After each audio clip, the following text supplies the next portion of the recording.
a second influential advisory firm has come forward urging London Stock Exchange shareholders not to back an investor's bid to push the chairman out.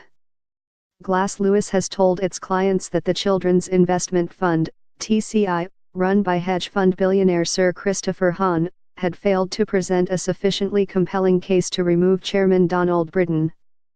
The recommendation comes as a fresh blow to Sir Christopher, who is seeking shareholder support at a Crunch investor meeting which will decide Mr. Brighton's fate on December 19. Yesterday, Institutional Shareholder Services, ISS, recommended that clients vote against Mr. Brighton's removal, and Glass Lewis has reinforced that message with its own clients.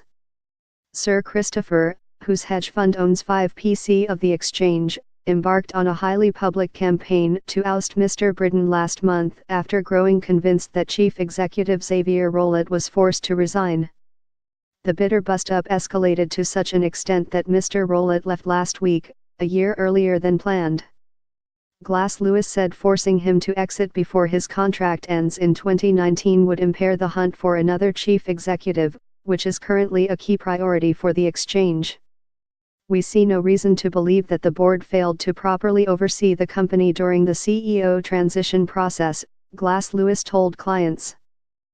The board appears to have exercised reasonable judgment in pursuing an orderly CEO succession plan. LSE directors have already branded Sir Christopher's campaign to keep Mr. Rolet in the role and remove Mr. Brittain as damaging to the exchange, urging the activist investor to back down. While Sir Christopher pulled a vote to retain Mr. Rolet, who resigned in October, he has insisted on Mr. Brighton's removal.